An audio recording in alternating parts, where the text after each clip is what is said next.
নমস্কার, কেমন আছো সবাই? মনিস লাইফস্টাইল অ্যান্ড কিচেন থেকে আমি মনি। আমার একটা নতুন ব্লগে সবাইকে স্বাগত। সকালে রুটি করতে গিয়ে দেখি কোটো খালি, মানে আটা কোটোটা ফাঁকা হয়ে গেছে। তো আটা ঢেলে নেব। এখান থেকে ব্লগটা শুরু করলাম। আশা করি তোমাদের খুব ভালো লাগবে। মানে লুচি বলো আর রুটি বলো আটারই করি, ময়দার করি না। যখনই লুচি করি না তখনই কিন্তু আটা দিয়েই করি। রুটি বা লুচি যেটাই করি আটারই করি। আটার রুটিও যদি টানা 2-3 দিন খায় না তাও কিন্তু বর খেতে পারে না। খেতে ভালোবাসে কিন্তু খেতে পারে না, জানো তো। অনেক কষ্ট হয়, পেটটা নিয়ে খুব কষ্ট পায়। এটা অনেক দিন টানা কয়েক বছর ধরে হচ্ছে। অনেক ট্রিটমেন্টও করিয়েছে। কতদিন আগে তো চেন্নাইও গেছিলো, ট্রিটমেন্টও করিয়ে এসছে, ওষুধও খাচ্ছে, এখানে ডাক্তারও ওষুধ খাচ্ছে, কিন্তু পেটটা নিয়েও কিছুতে শান্তিটা পায় না আর কি। কিন্তু রুটি খেতে ভালোবাসে, তো রুটিটা খেলেও কষ্টও হয়। তো আজকে যেহেতু কালকে রাতে ছোলার ডাল ভিজিয়েছিলাম, তো আজকে লুচি খাবে বলেছে, তো আটার এইভাবেই করে নিচ্ছি। একটু গরম জলের মধ্যে নুন তেল দিয়েছি, আর আটাটা এইভাবে দিয়ে তো সেট হয়ে যাবে। ময়দার তো করিই না, আটারই করি, তাও কিন্তু খুব কষ্ট হয়। আসলে সকালে খাবে তো খাবে, কী খাবে? ডালিয়া তো যদি খায় না, দিনে হয়তো সপ্তাহে একদিন খাবে, কিন্তু টানা এরকম খাবেই না। আর ওটস তো খায়ই না, ওটস তো পছন্দ করে না। তো সকালবেলা হলে মাথার মধ্যে ঘুরপাক করে যে কী দেবো তো দেবো, কী দেবো, কী খেলে ও শান্তি পাবে। এটা একটা খুব খারাপ লাগে। আসলে আগে কি অনেক টিফিন খাওয়ার অনেক লম্বা চার্ট ছিল, সেটা নাহলে নাই বললাম, কিন্তু এখন তো খেতে পারে না, না খারাপও লাগে। ওই জন্য কিছু কী দিলে যে খেতে পারবে বা খেয়ে শান্তি পাবে, সেটাই আর কি ভাবি আর কি। কিন্তু কী করব, কিছু মাথায় আর কাজ করে না।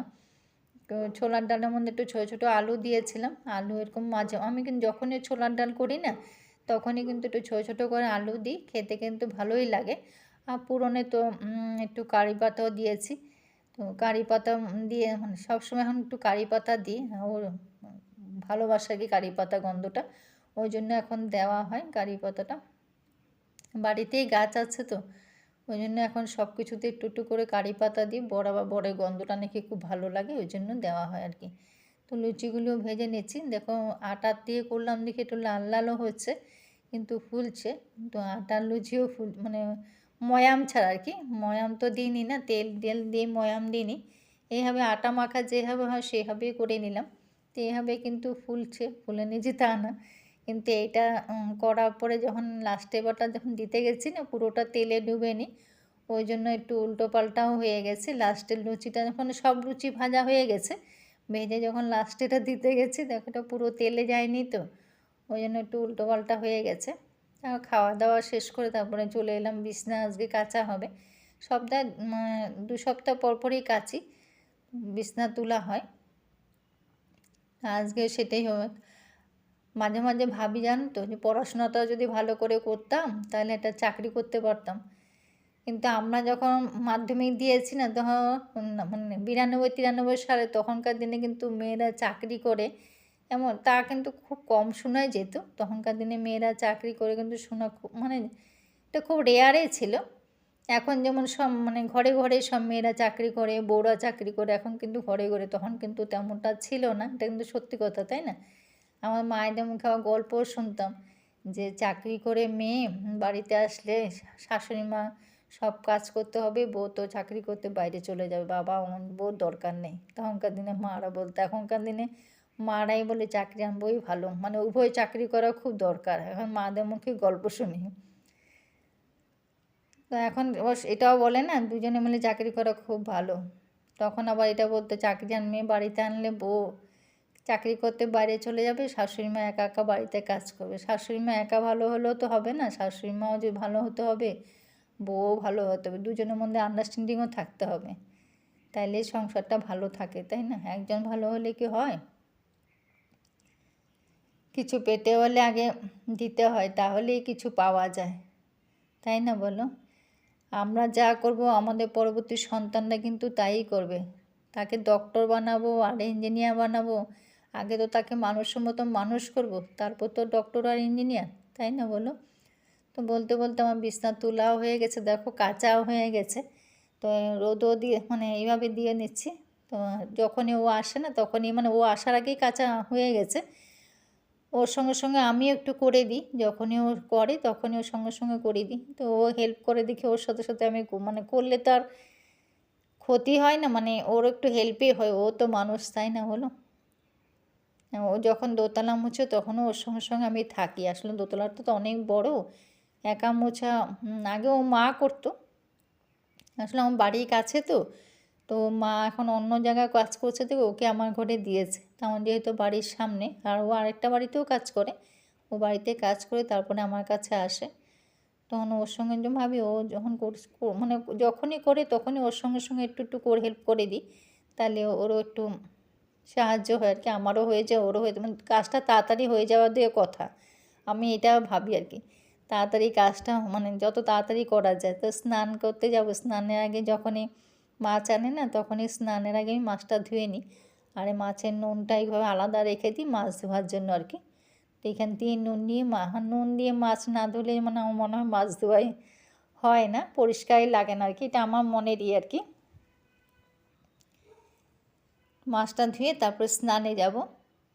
যেটা বলছিলাম যে একটা বড় গাছের ছাল একটা ছোট গাছের ছালের সঙ্গে মিলে থাকলে কিন্তু ফুল ফল আমরা সবটাই দেখতে পাই, তাই না বলো। বাড়ির তার জন্য বাড়ির মানে বড় ছাদটা কিন্তু শক্ত হতে হবে। একটা এই পৃথিবীটা হলো বড় একটা আয়না, জানো তো। যে যেমন দেখবে সে তেমনই দেখতে পাবে। জীবনে ভালো কিছু পেতে হলে না আগে নিজেকে সাফার করতে হয়, তাহলে ভালোবাসা পাওয়া যায়। ভালোবাসা পাওয়া কিন্তু একজনের দ্বারা হয় না। তো মেশিনটা যখনই চালাই না তখনই কিন্তু আমি আমার মুছে রেখে দিই, যার জন্য দেখো এখনও পরিষ্কার টিপটপ আছে। এটা বয়সও হয়েছে, কিন্তু অনেক বছর বয়স হয়েছে, কিন্তু যখন বেশি আমি রেগুলার যে ব্যবহার করি তা না।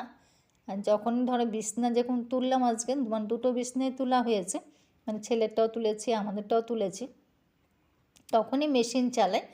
আর বিছনার সঙ্গে সঙ্গে তো ধরো প্যান্ট শার্টও থাকে, আরও মানে স্নানের টাওয়াল সবগুলো একসঙ্গে দিয়ে দিই, তাহলে মানে মেশিনটা চালায়। আর প্রতিদিনের যে মানে প্রতিনিয়ত যেগুলি জামা কাপড় থাকে না সেগুলো কিন্তু হাতেই কেচে ফেলি।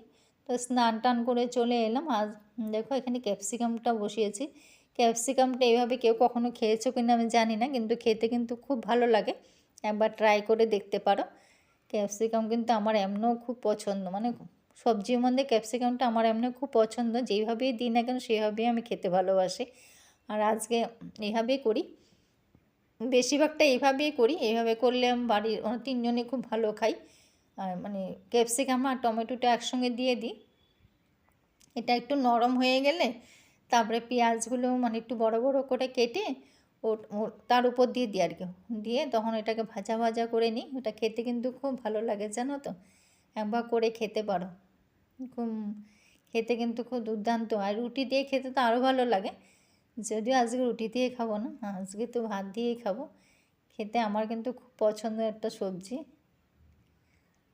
এখন আগে বড়রা খেত না, ছেলেও খেত না, এখন খেতে খেতে ওদের অভ্যেস হয়ে গেছে, ওরা এখন খায়, তখন ওরা এখন পছন্দ করে। তা আমার দেখো এরকম ভাজা ভাজা হয়ে যায়, খেতে কিন্তু খুব ভালো লাগে, একবার ট্রাই করে দেখতে পারো। আর ক্যাপসিকাম খাওয়া তো এমনিও ভালো। আজকে মাছের তেল একটু পেয়েছি, আর আমি যখনই মাছের তেল একটু মানে পরিষ্কার যদি পাই না তখনই নিয়ে নিই। ছেলে খুব পছন্দ করে তো, বর কিন্তু খায় না, আমিও খাই, বর খায় না, তো আমরা দুজনেই খাই। তো দুজনের জন্য একটু তেল পেয়েছি, দুজনের জন্য হয়ে যাবে, ওটা করে নিলাম একটু পেঁয়াজ দিয়ে। আর বেশি পেলে তো কোনো সবজি দিয়ে করা যায়, কিন্তু অল্প পেয়েছি তো, তো যখনই আমি পরিষ্কার একটু তেল পাই তখনই নিয়ে নিই। তো একটু তেল আছে, পেঁয়াজ দিয়ে করে নিলাম। মাছ করব, মাছ করলেই রান্না হয়ে যাবে। ভাত করে নিয়েছি, মানে ভাতটা পরে করব, ডালটা করে নিয়েছি। ভাতের জায়গায় ডাল, মানে ডালটা বলতে গিয়ে ভাত বললাম। মাছগুলো ভাজাও হয়ে গেছে। আর এখানে দেখো কালো জিরা ফোড়ন দিয়ে আলুটা দিয়ে দিলাম আর কি। আলুটা ভাজা ভাজা হয়ে গেলে এখানে মশলা দেব, পেঁয়াজ আর কাঁচা লঙ্কা আর টমেটো বাটা, এটা দিয়ে দিলাম। পেঁয়াজ আর কাঁচা লঙ্কা দিয়ে করেছি ঝোলটা। মাছের ঝোলটা আজকে খাওয়ার পরে ভয়েসটা দিচ্ছি তো ওই জন্য বলতে পেরেছি। মাছের ঝোলটা আজকে খুব ভালো হয়েছিল, ক্যাপসিকামটাও খুব ভালো হয়েছিল। একবার করে খেতে পারো, খুব ভালো হয় কিন্তু ক্যাপসিকামটা। এইভাবে করে খেতে গেলে। এমনি তরকারিতে তো দেওয়া যায়, আমি এমনি মাছের ঝোলও দিই, আমার কিন্তু খেতে খুব ভালো লাগে। মাছের ঝোলে এমনি দিলে কিন্তু আমার বাড়িতে ওরা বড় খায় না, ছেলেও খায় না, ওরা এইভাবে ভাজা করে দিলেই খায়। ওই জন্য মাছের ঝোলে যখনই দিই তখনই আমিই খাই, ওরা খায় না। তা আজকে আর দিলাম না, আজকে ওইভাবে যে ছিল ওইভাবেই করে নিয়েছি। আর এখানে দেখো জিরে গুঁড়ো আর যেগুলো এগুলো জল দিয়ে একটু গুলে দিলাম মশলাটা। তো মশলাটা এইভাবে জল দিয়ে একটু গুলেই দিই, তাইলে মানে ভালো মানে মিক্সড হয় ভালো আর কি। ওই জন্য জল যখনই দিই জল দিয়ে একটু গুলে দিই আর কি মশলাটা। জিরে গুঁড়ো আর এই মাছটা দেখো হয়েও গেছে। ধনেপাতা দিতে না ভুলে গেছিলাম, পরে মনে পড়লো আরে ধনেপাতা তো দিলাম না। শীতের সবজিতে ধনেপাতা না পড়লে আর তরকারিটাই অসম্পূর্ণ থেকে যায়। ওই জন্য ধনেপাতাটা পরে দিলাম, পরে ঠান্ডা হলেও ঠিক হয়ে যাবে। এখনও তো মাছটা গরম আছে, তো ঠান্ডা হলে বসে যাবে, ধনেপাতাও ঢুকে যাবে ঝোলে। পরে দিলাম আর কি, তখন মনে ছিল না, কাটা ছিল কিন্তু মনে ছিল না দিতে। তো রান্নাবান্না সব কমপ্লিট হয়ে গেছে, রান্না টান্না সব শেষ করে চুলা মোছা পরিষ্কার সব গুছিয়ে নিয়েছি, গুছিয়ে টুছিয়ে তারপরে খাওয়া দাওয়া কমপ্লিট হয়ে গেছে। তো ওদেরকে দেখো, ওদেরকে দেখে বলছি ওদেরকে আমি যে তোরা কেউ কাউকে বুঝতে পারবি না যে তুই কালা আমি সাদা, সবাই গায়ের রঙ মোটামুটি একই। দেখো একটা একটু বেশি কালা, বাকিগুলো সব সাদা। তো গাছে একটা মোচা ছিল, মোচাটা আজকে কাটা হয়েছে, কালকে পরশু নিরামিষ আছে সেদিনে খাবো। তো আজকে সব মোচা কেটে এখন সন্ধ্যার সময় চলে এলাম ঠাকুর ঘরে, সন্ধ্যা হয়ে গেছে। তো ঠাকুর দেওয়া হয়ে গেছে, মানে শয়ন দেব, দেখলাম বালতিতে ছোবা ফুরিয়ে গেছে। তো আমরা এরকম ছোবা বর কেটে রেখে দেয় আর কি বস্তার মধ্যে।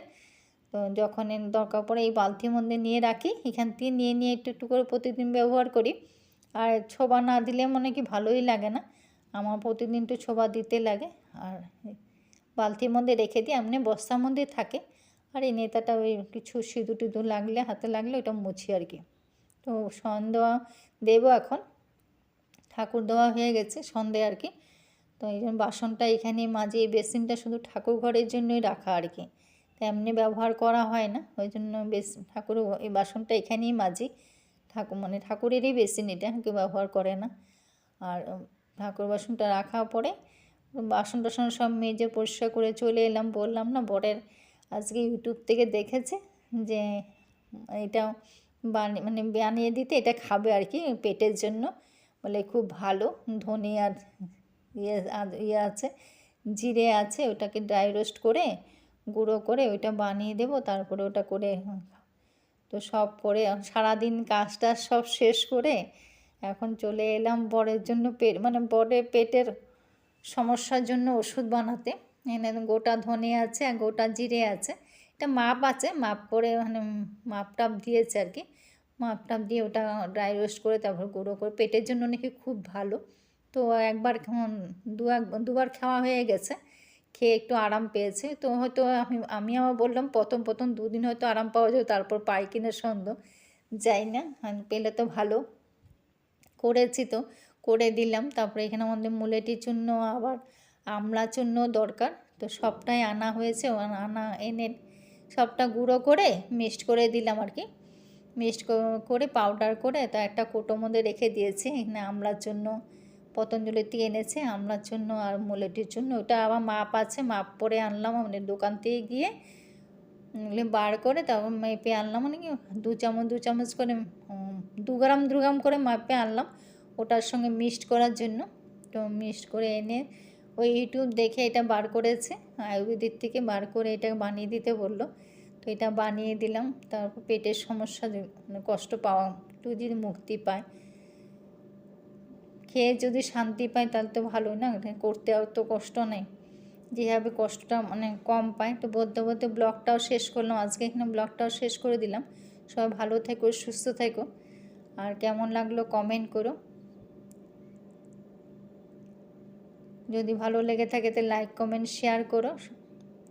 সাধারণ ভিউয়ার্স তাদেরকে মানে আমার বন্ধুদেরকে তো অনেক ভালোবাসা, সুন্দর সুন্দর কমেন্ট করো, সাধারণ ভিউয়ার্সদের জন্য অনেক ভালোবাসা থাকলো।